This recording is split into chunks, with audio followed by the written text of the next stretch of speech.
Alright, cold start, and we're going to go for a little rip and show how it performs.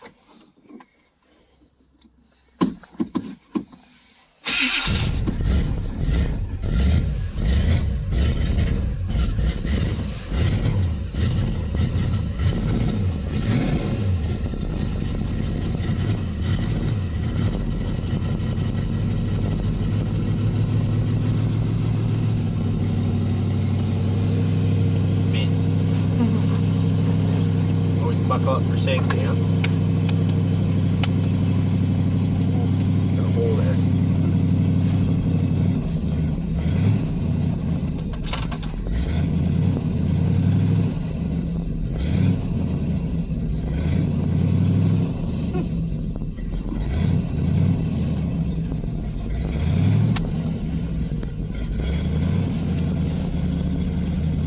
I don't know if the alternator's going bad or once it gets warm, it's almost like it starts to charge less. Like I have a nice 13.5 right now, but once it comes up to temperature and after driving for like 25 minutes or something, it starts to only charge at like 18.5. So I don't know what that's about yet. Don't really care, because it works. So who cares? It's an alternator, right?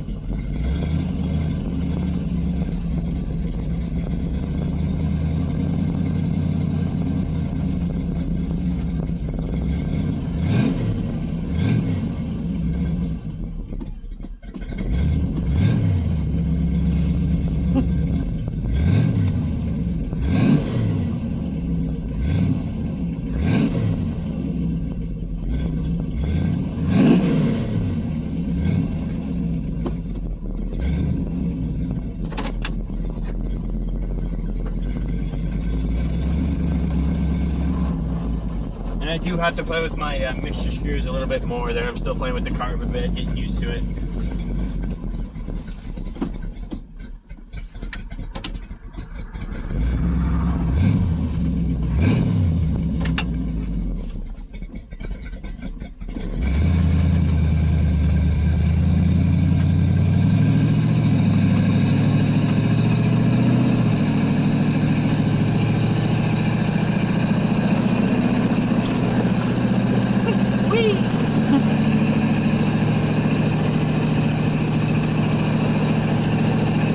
So right now I got the torque converter unlocked. And when I come up this hill, I don't want to lock it going up the hill, right? I want to lock it when I'm coming down the hill. So I haven't locked it yet, and I'll lock it right now. Get the lugs right down, and now I'm locked in.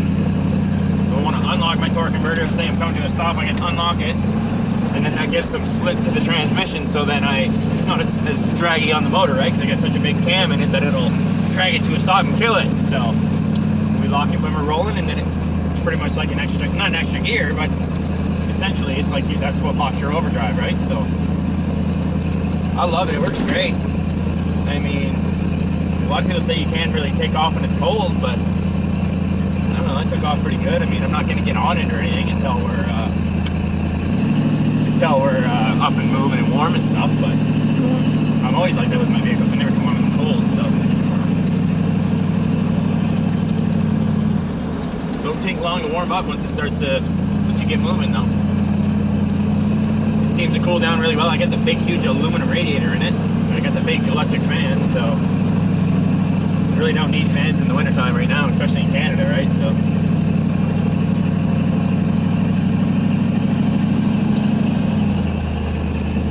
there, I locked it up and you can hear it lug right down. That's one thing that I really like. I didn't know I was going to be able to do that at first, so it's kind of cool that as I was learning more installing it, I was like, holy shit, I can put the lock up on a switch there. I got pretty excited. So happy that it works that well. That's one thing that's pretty sweet. The other thing too, see right there, that little hesitation that I get when I'm on it light, that's where I got to get my my mixture screws a bit better. I think I'm off a little bit on that stuff, but still runs really good. Nothing heats up weird, nothing runs weird. I got to dial it in, but it's my second day driving it, so I'm sure we'll get it dialed right in and working perfect. That's a cool thing too. I don't even have to unlock it if we're like just going idling low. I can just leave it locked and it'll just carry on. A lot of guys, when they do their swap, they just wired that up direct, but I kind of like having the, you know, the ability to unlock it and creep up hills a little easier on the engine and everything, right? It's even easier on the transmission technically, because that torque converter is like almost like a drum brake that locks in and it locks it all, so it's all turning together, right? So that can wear out too if it's, you know, going a big steep hill in fourth gear the way these old trans are. You know, you can lug and barely push it. So yeah, I really enjoy that setup there.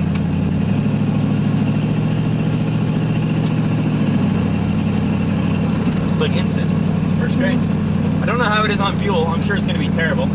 Got 411 gears, and this is still the small tires, so I'm going to put 35s on it. That'll chew up the fuel pretty good, I'm sure.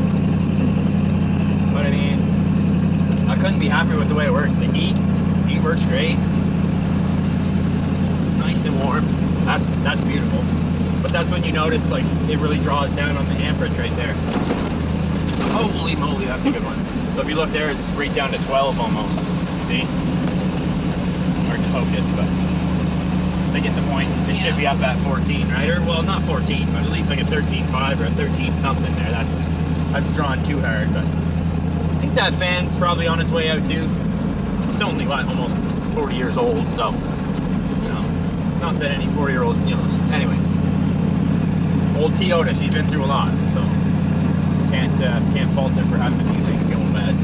Pretty much every time you run the fan for more than 10 minutes, it just starts to scream at you, and then you have to shut it off and let it cool back down. And anyways, the V8 produces enough heat. You don't even got to turn the fan on; it just blows the heat in through the holes in the firewall. You can see the earth down there moving as we're driving. So that's just a little bit of a situation. We'll get sorted later on. You got a couple speed holes too, but I covered yours with some rubber, so it wouldn't get you. Oh, she loves it.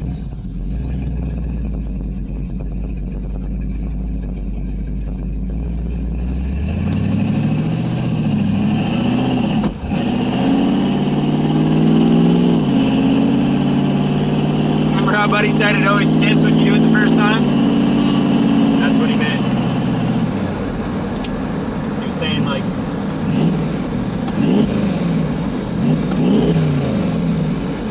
basically saying the first time that you get into the secondaries, it always messes up.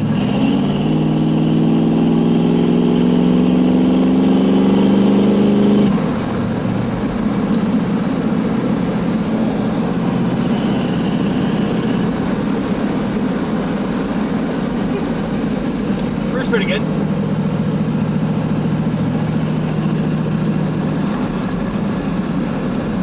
I mean, it's no Supra, you know? But it works good. I kind of miss this. But the Supra will have that. It'll be really fun, so I won't miss it that much. Especially when I'm pulling everything with this, because she's going to be a workhorse now. It'll work pretty good.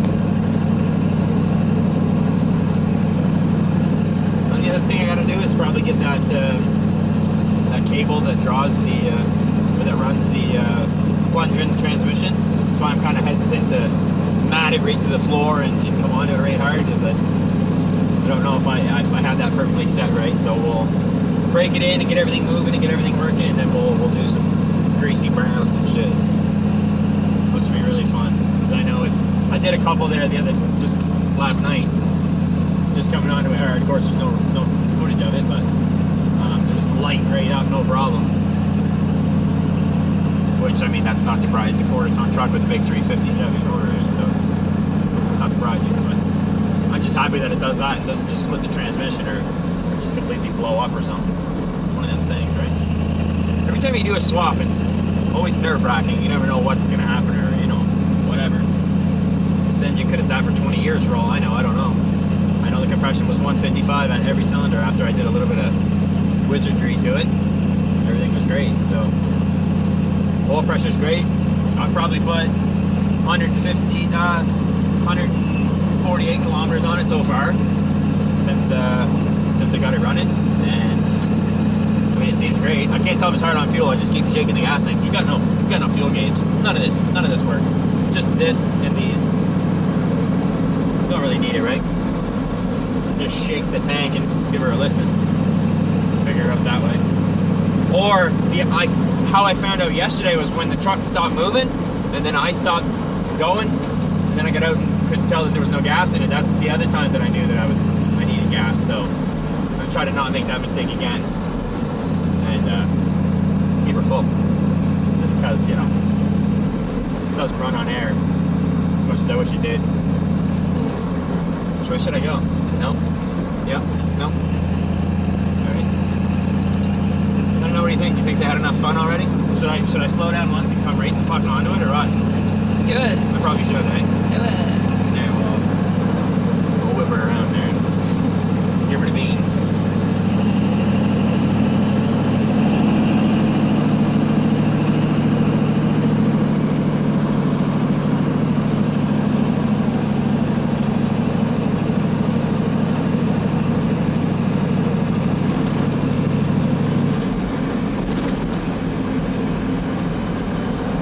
Place to turn around when you want to.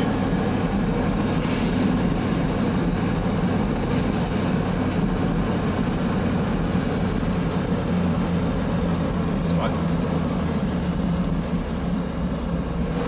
Quick Zenny, I guess.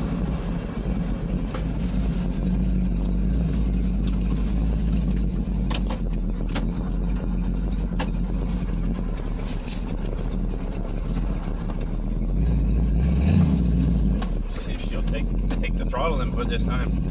Didn't last time.